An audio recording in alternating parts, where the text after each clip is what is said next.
కాళికాంబ జీవులను వధించి జీవికి వేయడం అనేటువంటిది మహాపాపం. అది ఏం చెప్తున్నాం? మా ఇంట్లో మాకు బాబు పుట్టాడండి, మేము బారసాల చేస్తాము 21 అని వాడి పేరు మీద ఒక మటరు, రైట్? అమ్మాయి పుష్పవతి నేను ఒక మటరు, పుట్టినరోజు పేరు ఒక మటరు. చూడండి ఎన్ని చేస్తున్నాం. చచ్చాడని అసలు మనం చచ్చాడనే 11 రోజులు సృష్టి పెడతాము. వాడు పోయిన తర్వాత 11 రోజుల నాడు పెద్ద ఏడాది తీసుకొచ్చి కర్మకాండ చేస్తారు. ఈ చరిత్రలో ఇది ఎవరు చెప్పే ఏ ప్రసంగాలు లేదు, ఈ కాలంలో ప్రాణం పోయిందని చెప్తున్నాము. పోనీ మీరు చేసింది ఏమైనా మృగం అంటే అది గట్టి తినేటువంటి మేక, అది ఎవరి గొడవలు చంపలేదు. ఇది మన హిందువులలో ఈ సంస్కృతి బాగా డెవలప్ చేశారు. ఇది ఎవరైతే చేస్తారో దీని గురించి ఆలోచించి ఏ పూజ చేయొద్దన్నాడు. నిగ్రహంబు లేని నిర్భాగ్యులెల్లరూ విగ్రహములకెల్ల విందు చేసి భోగభాగ్యములను పొందకాంక్షింతురు కాళికాంబకం కాళికాంబ. నిగ్రహం లేనిటువంటి నిర్భాగ్యుడ. నిగ్రహం లేని వాడు ఏం చేస్తాడు? వచ్చి పొడ దిగి, నేను స్వామివారికి నేను బట్టలు పెట్టాను, నేను పూలదండలు తెచ్చాను, ఆ పుస్తకం నేనే చేయించాను, ఆ ఒడివి నేనే తెచ్చాను, ఆ పట్టువస్త్రం నాయే, నేను ఇక్కడ రాజును, అధికారిని, లేదా ఈ గుడికి ప్రెసిడెంట్ని, లేదా ఈ గుడికి నేనే కట్టించాను, లేదా మా తాత కట్టించాడు, ఇవన్నీ అలా జోడించి ఆ కళ్యాణంలో కూర్చుంది. నిగ్రహంబు లేని నిర్భాగ్యులెల్లరూ విగ్రహములకెల్ల విందు చేసి భోగభాగ్యములను పొందకాంక్షింతురు కాళికాంబహంస కాళికాంబ. అవన్నీ చేసి నాకు ఎక్కడ లేని ధనవంత నా ఇంటికి చేరాలి, ఎవరింటికి పోతుంది అనేటువంటి కార్యక్రమాలు మొదలుపెట్టారు. ఇప్పుడు చెప్పండి, రాముడు ఒక్కడే పెళ్లి చేస్తున్నాడా లేదమ్మా? ఇప్పుడు మనం రోజు ప్రతి సంవత్సరం కళ్యాణం చేస్తున్నాం. రాముడు ఎందుకు చేస్తున్నారు? సరే అయిపోయింది, ఊరికి చేయడం ఎందుకు అంటే ఆయన రోజు ఇది అన్ని ఇప్పుడు పెళ్లి చేసుకోమని చెప్పడం ఎందుకు చేస్తున్నారు? రాముడు నవమి నాడు కళ్యాణం చేసుకోవడం వల్ల అతను అనేక కష్టాలు పడ్డాడు. అటువంటి కష్టాల జీవితంలో మళ్ళీ ఇప్పుడు రాముడు అనే ఉద్దేశంతో రాముడి కళ్యాణాన్ని చేయాలి అనే సంకల్పం చేశారు, చప్పట్లు కొట్టాడు. అందుకే అంతరార్థం చేయాలి. సూర్య కళ్యాణం కూడా చేస్తున్నారు. ఎందుకు చేస్తున్నారు సూర్య కళ్యాణం చెప్పండి? ఎప్పుడైతే దక్షుడు ఒక యజ్ఞం చేస్తాడు, ఆ యజ్ఞానికి పార్వతిని శివుడి పిలువడు, అయినా మా తండ్రి చేస్తున్నాడు కానీ అమ్మవారు వచ్చి ఆ యజ్ఞంలో కూర్చోడానికి వస్తే అవమానం చేస్తాడు. నీ భర్త కూడా బైరాగి, ఒక బట్టలు లేవు, వీళ్ళు ఓ జంటి చర్మాలు కట్టుకొని అక్కడ పాము తీసుకొని తిరుగుతాడు, నువ్వు హీరో పుస్తకం వచ్చినావా ఆదిశక్తిలాగా ఒడిపించండి అది.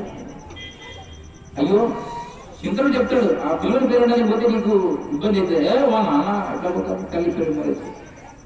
అప్పుడు జరిగింది అనమాట అవమానం. అమ్మవారికి కోపం వచ్చి ఆ దక్ష యజ్ఞంలోనే అందులో పడిపోయి భస్మం అయిపోయి కాలిపోయింది. ఆ విషయాన్ని చెప్పిన దూతలు స్వామివారికి తెలియజేశారు కైలాసంలో. స్వామివారు అప్పుడు బేలుకి వచ్చి దూతలను పంపించాడు.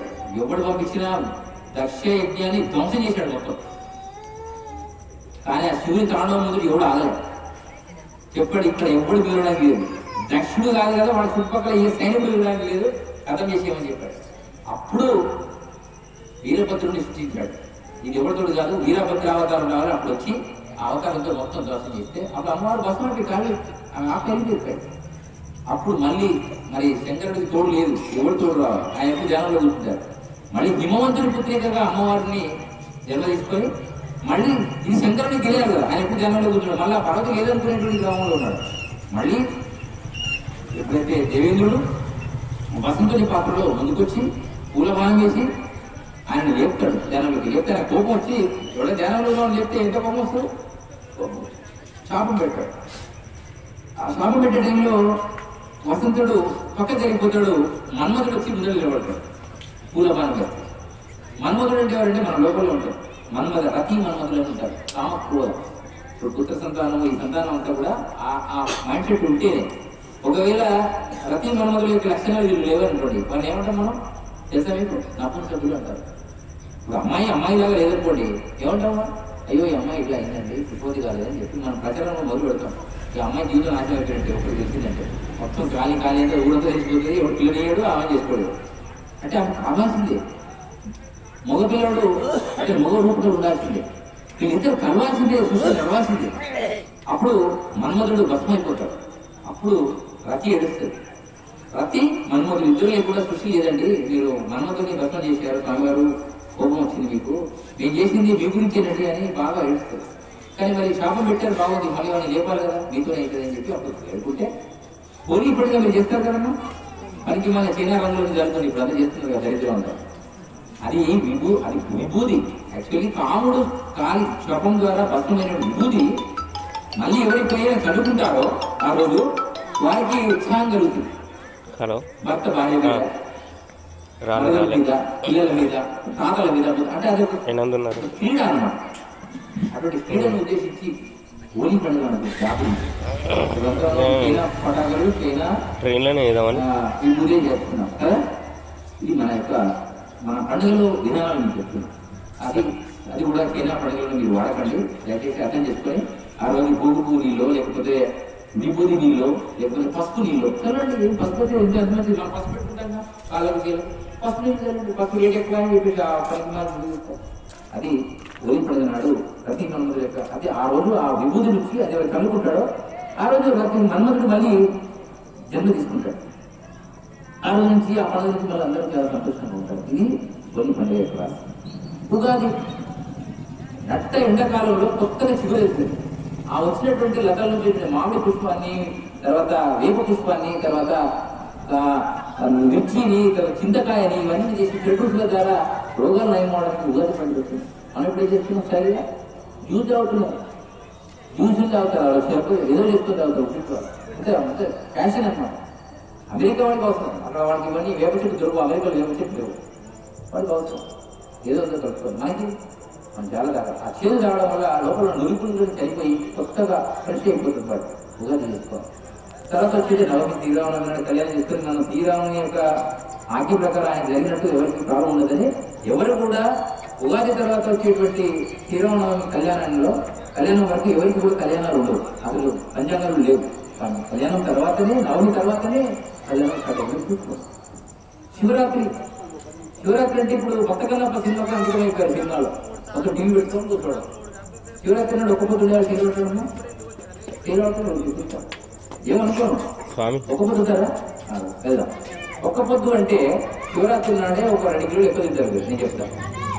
మామూలుగా రోజు 1 కిలో తింటారు. ఆ రోజు మాత్రం 1 లీటర్ పాలు, 1 కిలో సేపులు, అంగూర పండ్లు, తర్వాత పాయసము, కంతగడ్డ, తర్వాత నేనేమో అన్ని ఇప్పటికే 3 కిలోలు లేదు. మరి ఎక్కడ మేము ఒక్క పొద్దు?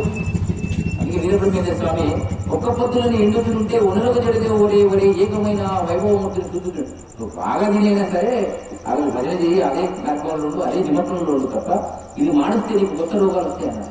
కానీ ఉండాలన్నాడు ఒక్క పొద్దు. లంకనం పరమోషం వారానికి ఒకసారి ఖచ్చితంగా ఉండాలి. ఎవరు ఉండాలి? మాంసాహారులు మాత్రమే ఉపవాసం ఉండాలి. శాకాహారులు కాదు. శాకాహారి ఆడేవాడు ఇస్తే శాకాహారి గడిగినవాడే వాళ్ళకి అరగని పదార్థం ఏమి తిన్నాడని ఉండాలి. అరగని పదార్థాలు తినే వాళ్లకు అది ఒక రోజు ఆశ్రయిస్తే అదిలో తినే ఉపవాస యొక్క శక్తి వస్తుంది. అందుకని లంకనం పరమోషం అన్నారు. ఉదయం లేగానే మీరు అందరూ టీ తాగుతున్నారు. టీ అనేది కేఫీన్ అనేటువంటి మత్తు పదార్థం బ్రిటిష్ వాడు ఈ భారతదేశంలో ఆవు లేకుండా చేసి మీకు ఆ రహస్యాన్ని లేకుండా చేసి తయారు ఇచ్చారు. మీరు ఉదయం లేకుండా ఏం చేయాలి? గోరువెచ్చే నీళ్ళు తాగాలి. ఏ కాలం లేదా ఎండాకాలం అయితే మామూలు కుండలో నీళ్ళు తాగేస్తే 1 లీటర్ తాగాలండి. ఆడవైనా మగైనా పొద్దున 5కి లేచారంటే తాగండి, ఏదో పని చేసుకోండి. అన్నీ ఫ్రీ అయిపోయి బాడీలో సొంత పదార్థాలు అన్నీ వెళ్ళిపోతాయి. మీరేం చేస్తారు? 100 ml టీ తీసుకెళ్లి పేర్లు కంటపెట్టేస్తే సైడ్ మొత్తం ఇలా థర్మస్ను కడగకుండా మీరు వాసన కూడా ఎంత కూడా అంత ఘోరంగా ఉంటాయి. అదే లేదుగా తయారయ్యే అల్సర్, బీపీ, షుగర్ కంట్రోల్కి అదే ప్రాబ్లం వచ్చి మీరు చక్కెర వ్యాధులకు కారణమైనటువంటి టీని టోటల్ గా తెలుగు వాళ్ళే భారతదేశంతో బ్యాన్ చేయాలి. కానీ మన దరిద్రం ఏంటంటే పోతు కూడా దరిద్రం అడగకపోయాడు. మనకు ఆవుపాలు లేవు, అన్ని క్యాన్సర్ కారకాలైనటువంటి గోపాలు లేవు. అన్ని మనం ఇప్పుడు ఏమవుతున్నాం అంటే జెర్సీ పాలు అవుతున్నాం. జెర్సీకి ఇట్లా ఊపరు ఉండదు.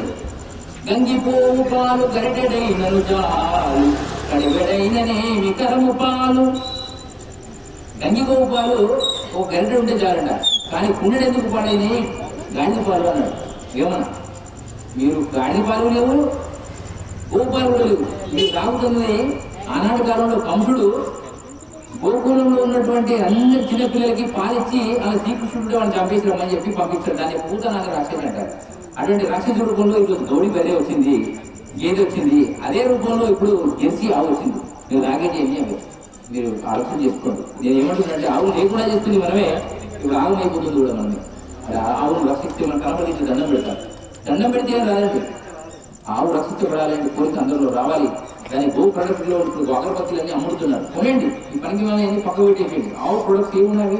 ఓ సంవత్సరానికి నెలకి ఒక 200-300 సామాన్లు దాన్ని కొనండి. అప్పుడు ఆవు పెంచేవాడు పెంచుతుంటాడు, దాని ప్రొడక్ట్ కొనలేదనుకోండి ఆవు రక్షించకూడదు.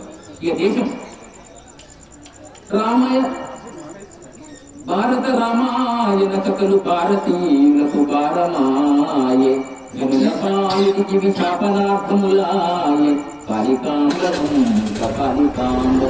భారత రామాయణ కథలన్నీ, భాగవత రామాయణ కథలన్నీ ఇప్పుడు భారతీయులకు భారం అయిపోయినాయి. ఇప్పుడు అన్నీ కూడా మనకు సీరియస్ కావాలి.